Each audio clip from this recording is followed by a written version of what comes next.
You've got the eye, right? When it gets the right shot, you're the one that says you know what the right shot is. I think it's He's running operations on the other end all over the place. But when it gets down to that shot, it's a you got it. conversation, and I think, well, you when even when we're writing, I think we're talking about Yeah, we're the talking shots. about shots. That's the way we write. That's the way we want the thing that we enjoy the most of writing together.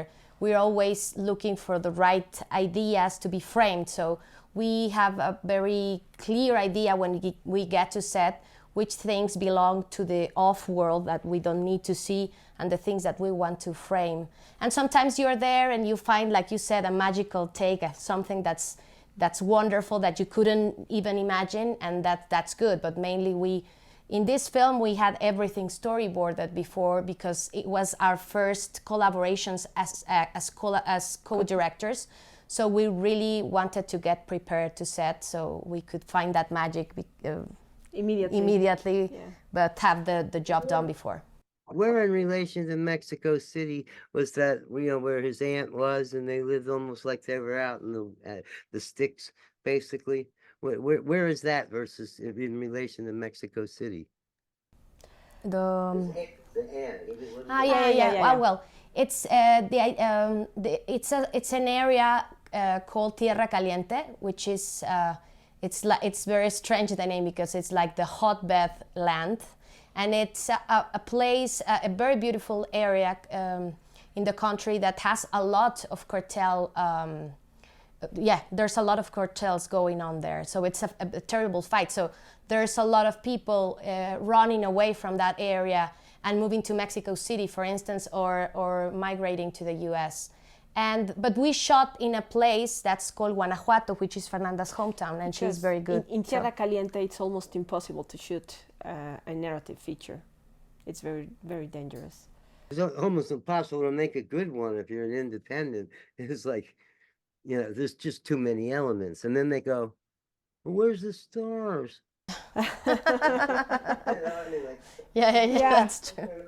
So even though we set the film in Tierra Caliente, we shot in another state, Guanajuato, that has a lot of infrastructure, and there are also cartels there, but we have a very wide network of support and a lot of assistance from the state. They're trying to make the state kind of film tourism, so many productions go there, and we had a lot of support. Aside, I'll tell you that Mexican cinema has been on the rise for several years. Yeah, we have very good Happened filming. that way. Countries kind of like Italy was one, and it was France, Germany for a while until they found they only had the two directors who were great. And Mexico could be one of the next ones.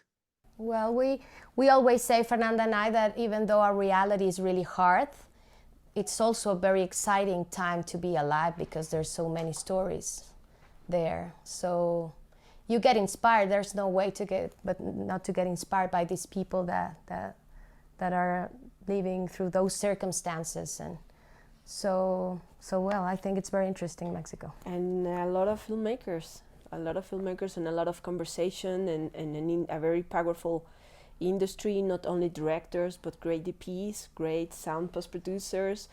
Is there an area in Mexico City, where they kind of like the top people kind of meet, like in Tribeca, for instance, in New York, in that district, there's all kinds of people in the film industry. Yeah, there's the main two film schools in Mexico are in Mexico City, and I think that's where everything comes together. But there are other areas outside Mexico City, like Morelia, which is a very important place, and it takes a festival takes place there, and it's very important for networking and all that.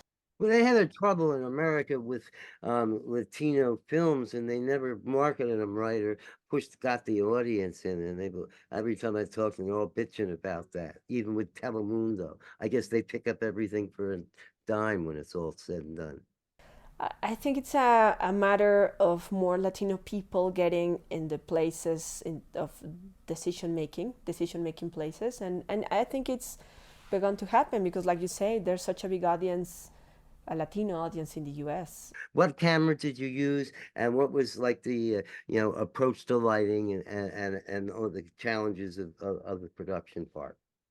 We used two cameras, the Red V Raptor and a Komodo, Red Komodo, and I think we are really nosy with the technical aspects of photography because it impacts our capacity to be agile and in production, particularly with children. So we discussed a lot with the photographer, who is amazing, Jimena Aman, and we went for the Red, the V Raptor, because we could put it in a small run-in. Yeah, well, we interviewed DPs. We have a site that Robin has evolved over the years called Cameraman's Corner. I'm helping them with it. We try to talk to every DP or camera person we can. That No, would no, be she's great.